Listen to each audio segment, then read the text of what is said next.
This is breaking news from RTV6, working for you.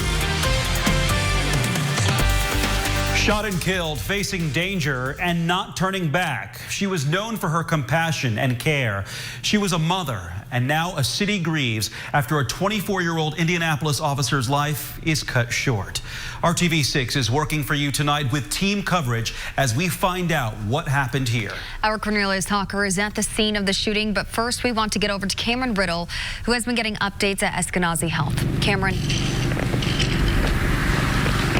Hey, Amanda, good evening. Yeah, it's definitely a sad day here across the city of Indianapolis. It has been announced that a 24-year-old woman, an officer just 2 years on the force, Officer Brienne Leith, was shot and killed this afternoon while responding to a domestic violence call. If you were on the highway in the 3 o'clock hour this afternoon, you would have seen this long parade of police cars, those red, white, and blue lights making their way west here to Eskenazi Hospital. This is what happened as the officers were making their way carrying Officer Leith here to the hospital. Despite the best life-saving efforts here at Eskenazi, she was pronounced dead here at the hospital. Police tell us she was responding to that domestic violence call just before 3 o'clock. And before she could even engage with the person who was on the other side of that apartment door, she was shot. The two other officers who she was with pulled her down the stairs to safety and called for additional help. Police tell us that suspect is not on the street tonight, but of course we have now lost a police officer killed in the line of duty, only the second woman police officer in IMPD's history to now be killed in the line of duty. City leaders, including Mayor Joe Hogsett, the leader of the Fraternal Order of Police, and IMPD's police chief Randall Taylor, are some tough guys on a normal day, but today when they came to speak to the media, you could clearly see that they were heartbroken and in some moments in tears. Officer Leith made the ultimate sacrifice on behalf of her brothers and her sisters, and made the ultimate sacrifice for an ever grateful city. She's described as a dedicated officer who showed compassion for the community. She is the example of the type of officer we want on this department. As a personal note, we would ask humbly that our residents, as they always do,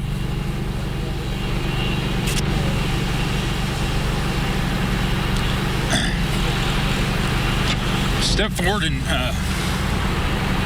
reaffirm your support for our officers who continue to stand the line. We've been talking about it during this COVID experience that our officers' resolve is intact. They have not wavered, nor will they, and their resolve will continue. We've also learned tonight that Officer Leith had just been on the force for 2 years. Again, she was a mother and a graduate of Southport High School. Her parents are longtime civil servants and members of law enforcement. Her father, a Marion County Sheriff's deputy, and her mother, a longtime 911 Marion County dispatcher. Tonight, the mayor is asking that flags be at half-staff, and that tonight at 8 o'clock, Indianapolis comes and remembers Officer Leith and the officers for their dedication. Again, as we are in the middle of a pandemic, things are already tough, and today gets a bit tougher. And Mark, I got to tell you, Officer Leith and I went to the same school district, so I didn't know her, but I've got a ton of friends in common with her. And when I got on Facebook tonight, the first thing that I saw was a picture of her child in her uniform, and one of her family members posting, "I don't know how to tell him." That's where our thoughts are with her family and the son that she leaves behind tonight. Mark. So heartbreaking to hear that, and I'm sure so many households around the area will be showing their support any way they can. Our TV6's Cornelius Hawker has been working to gather information on how this all unfolded. He joins us live from the east side tonight with the very latest on that side of the story. Cornelius. Yeah, Mark, such a sad, terrible situation. You know, there's a police presence still out here at the Wellington Square Apartments. And here's what we know. We were told about 4 hours ago, right before 3 o'clock, police were called out here for some sort of domestic dispute. And whenever they were walking toward that apartment where they say the dispute was, that's whenever shots were fired. And one of those shots hit Officer Brienne Leith. We have some pictures of her up if you could throw those up for me. You know, they did everything they can rushing her to the hospital, and I want to make sure I get all this right. They rushed her to the hospital, but they weren't unable to save her. And police also say another woman from that apartment was also taken to the hospital. And, right now they have someone in custody. They haven't given us any names, and they are questioning this individual. They haven't said if they're the person responsible, but police do believe that that person is responsible, the one that they have in custody. And so whenever we get any updates on just this tragic situation, we'll be sure to pass them along to you on TV and, of course, on all of our social media pages. For now, I'll send it back to you guys in the studio. Thank you, Cornelius. And this statement just in from Governor Holcomb on the death of Officer Leith. Quote, Officer Leith gave her life as she answered the call of duty. Janet and I are heartbroken for her family, friends, and the Indianapolis Metropolitan Police Department. And we are working to learn everything we can about how this all unfolded. And we are also hoping to show you more in the coming days about all the good Officer Leith did in just 2.5 years on the force. We'll have deeper details coming up tonight at 11. And you can always stay on top of developments on the IndyChannel.com. Now to the impact coronavirus is having on Indiana. 42 more Hoosiers have died from COVID-19, bringing the total number of deaths in our state since the outbreak began to 245. That's according to the Indiana State Department of Health. The state reports an additional 430 cases of the coronavirus today, close to the amount that was reported on Wednesday. Overall, 6,351 people in our state have been diagnosed with COVID-19. In total, 32,133 people have been tested for coronavirus. Tonight, we are showing you what it's like for first responders who are answering those daily 911 calls for potential COVID-19 patients. In the city of Indianapolis, 20 IMPD officers, 21 firefighters, and 7 emergency medical services providers, they've all tested positive for the virus, and some of those have recovered since. RTV6's Stephanie Wade is taking us inside an ambulance tonight, detailing the protocols that are constantly being updated to keep them and you safe. These people are the first to come in contact with patients who have the virus. We are talking with the heroes on the front lines of this pandemic, playing out right here in Indianapolis. We are considering basically any medical case at this point potentially COVID-19 positive. This is their new normal. Paramedics begin their day by sanitizing and wiping down everything in their ambulance. Then make sure they have plenty personal protective equipment stocked. That goes for surgical masks, gowns, gloves, goggles, face shields, anything that creates a barrier between them and the patient. Then they wait for the call. Medic 3, sick person, 10:30 hours. First on is the respirator. Tightening it down. Then eye protection before stepping out and putting their gowns on to pull out the gurney and head to the patient. We'll ask the patients to, one, meet our folks at the door just so that we can do an assessment outside where it potentially is safer. When you come to work every day, are you worried? I think there's a little bit of worry in everybody. Everyone's worried about it. Courtney Kreitz and Andrew Boylan, a paramedic and EMT, say the biggest toll this is taking is on their families. It's definitely been stressful, both on our extended families and our immediate families. My wife's having a baby. It's scary, but it's our job, so we're here to take care of people no matter what is going on. So this is the job that we signed up for. To avoid taking people to the ER and potentially getting sick there, EMS crews are tasked with treating as many patients at home as possible or deciding which need to be hospitalized. Finally, at the end of a very long day, they remove all of their clothes and equipment at the station. When I get home, I go into the garage and I throw everything right into the washing machine, go take a shower, and then I say hi. They're reminding everyone tonight. We anticipate the next 2 weeks to be difficult for Indianapolis and Indiana, and we just ask that people keep up their support and maintain their social distancing to help everyone out. We're all in this together. Working for you, Stephanie Wade, RTV6. Well, first responders are also required to self-monitor at home for symptoms, check their temperature for any signs of fever, and report any symptoms to their chain of command. And the stay-at-home order means fewer drivers on the road and fewer crashes in Indiana. One national watchdog group says Indiana should be doing more to save you money on your car insurance. Call 6 Investigates' Kara Kenny has been digging into the numbers and joins us now with what you can do to get money back in your pocket. Most of us usually drive about 1,000 miles per month, but chances are you're not coming anywhere close to that, especially if you work from home. A national watchdog group says you should get a discount on your car insurance premiums as a result. Sharon Freeman would normally commute 30 minutes to her job on Post Road each day, but now she's working from home. I usually just go ahead and just drive to work, come back home, maybe do some run stops, but now I'm just stuck in the house. Sharon will get money back from her insurance company, Allstate. Wow, that is a great idea. Allstate is one of several insurance companies offering customers some relief, an average of 15% off based on April and May premiums. We know that customers need money back in their pocket right now. Less people are driving, there's less accidents. This is unprecedented. Call 6 Investigates filed a records request with Indianapolis Metro Police for crash reports, and we found a 27% drop in crashes comparing March of this year to last March. It really doesn't surprise me with how much less traffic is on the streets right now. The fact that there's less people out and about, and that means people are listening to our governor, listening to our mayor. American Family Insurance, Geico, and Liberty Mutual are also giving customers a break. The Consumer Federation of America wrote a letter to the Indiana Department of Insurance Commissioner asking the agency to put pressure on insurance companies. For a Department of Insurance, I mean, that's their job. The way they shine during a moment of crisis like this is they go out and they protect Indiana consumers and make sure that things are fair. So that is exactly how they should be spending their time, making sure that the insurance companies don't collect a windfall while the rest of us struggle through this.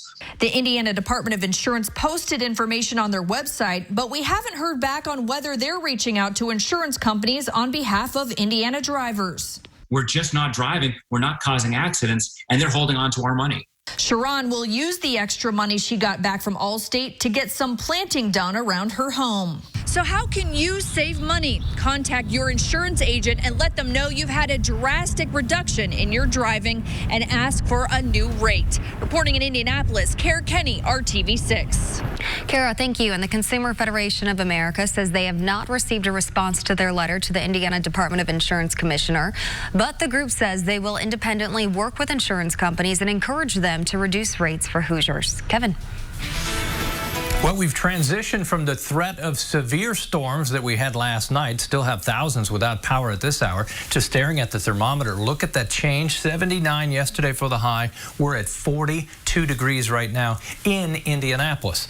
Temperatures this evening as cool as 44 in Muncie, as warm as 50 in Bloomington. Want to show you the spotty showers. As the colder air has moved in, we've picked up some light rain showers developing, and I wouldn't be surprised if we have a melting snowflake in there, but all of the green represents the very light rain showers. There's your headline for the morning hours. Freeze warning in effect, temperatures 30 to 33 degrees. I'll show you a consistently cool 7-day forecast, and of course we'll get into your Easter weekend details as well. Sushi restaurants are popping up all over the place. How about doing it at home? It can be tricky, but one local shop is ready to help. We'll show you how when the news at 7 continues. Live on CourtTV.com. Well, we've been showing you businesses all over the area that are continuing to serve their communities. It's part of our We're Open Indy series. And many local restaurants are helping you and your family find your inner chef. Brad Brown is back in the kitchen with another take-home meal kit. In the right hands, rice, fish, and a few other ingredients become a delicious dish at Sushi Boss. Their 2 Indy area locations are both open for takeout and delivery. From traditional rolls to rolls in bowls, it's a quick take for about $9 or $10. Our takeout and delivery has, exceeded our expectations since we started our own online delivery app. all the third-party services too are helping out with waiving delivery fees for the customers on some nights. But let's say you'd like to try your hand at making a few rolls yourself, or maybe with the kids. Jason and his crew have put together a take-home sushi kit, now available at Sushi Boss. I have 2 young kids at home as well, so I started looking online of different kits that I could buy for my family, and I started thinking, like, why wouldn't we put a sushi kit together, because it includes dinner as well. Just kind of something interactive and dinner at the same time. The California Roll Kit comes with enough to make 4. There's perfectly cooked rice, that's the sushi part. The nori, that is a seaweed wrapper. Cucumber sticks, sliced to fit just right. Crab legs, that is crab with a K, by the way, they are cooked too. Avocado, pickled ginger, and wasabi as well. Now, to become a true sushi master, it takes about 10 years of training in knife technique, rice cooking procedures, and fish selection. We've got about 10 minutes and a YouTube video.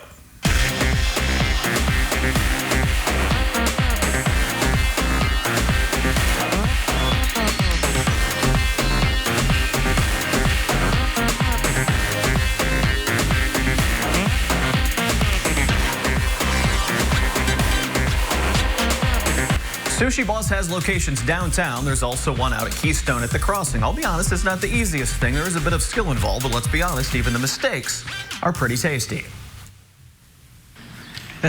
Indeed they are. All right. We're Open Indy is RTV6's effort to showcase the businesses that are still open, to make sure you know the options that are available to you. Go to our website, theindychannel.com/open, to see what restaurants and businesses are still serving you. Looks good. Staying on Brad's theme, temperatures are rolling downhill. We're 35 degrees colder than 24 hours ago. We'll talk about the warmer temperatures for Easter Sunday coming up. Only on RTV6 News. And from my house to your house, I say hello. It didn't take long, did it? From that morning sunshine to afternoon clouds and then to these spotty evening showers. They'll continue to move from northwest to southeast, not expecting anything strong, and it will set the stage then once those end for a very cold night. It's 41 in Tipton, 42 in Indianapolis. Temperatures down to the South Sullivan and Bedford are in the low 50s, but we'll all be united in the 30s. The wind will finally calm down. We had a 41-mile-per-hour gust in Indianapolis, 46-mile-per-hour gust in Lafayette. And when I say calm down, it will only gust 20 to 25 by the morning hours. There are the temperatures that will be repeated on a few occasions within the 7-day forecast. Around the freezing mark or a little below the freezing mark. So all of the pretty flowers that are outside around your house, you may need to protect those on a few occasions. When you do cover those, don't forget to uncover the flowers, because the sun comes up and you'll burn them up. You'll heat them up too quickly. Temperatures through the morning hours tomorrow make their march to 40 degrees by mid to late morning. Afternoon high temperatures stay in the 40s. But we have Friday sunshine, so we'll end the work week on a bright note. As you look at temperatures from north to south, keep in mind we should be in the low 60s for afternoon highs this time of year. Easter Sunday, rain is likely. Slight chance we would have a shower or a thunderstorm, but that happens to be the warmest day within the forecast at 60 degrees. There are the showers. They're possible in the morning, but I think a little more likely as we get into the afternoon and evening. There's 9 a.m. Easter morning, and then the afternoon, especially in the southern half of the state. Let me show you the 7-day planner. Temperatures over the next 7 days stay very cool. The peak temperature Easter Sunday at 60, in the 40s for most of next week, with a daily chance for some light showers. I'm Dave First with another RTV6 Senior Salute as we highlight the outstanding dedication of the outgoing spring sport athletes. Tonight we head to Whiteland to meet senior Abby Nacio. So looking forward to her final year, set to play catcher, first and third base. She thanks her older sister Courtney for helping with her confidence over the years, and her teammates who she so dearly misses this spring. This fall she'll head to UIndy to major in exercise science. Good luck, Abby. If you'd like to highlight a senior spring sport athlete, email me at dave.first@WRTV.com. Stream it live on CourtTV.com. Thanks for making RTV6 your choice for news. Join us again for the news at 11.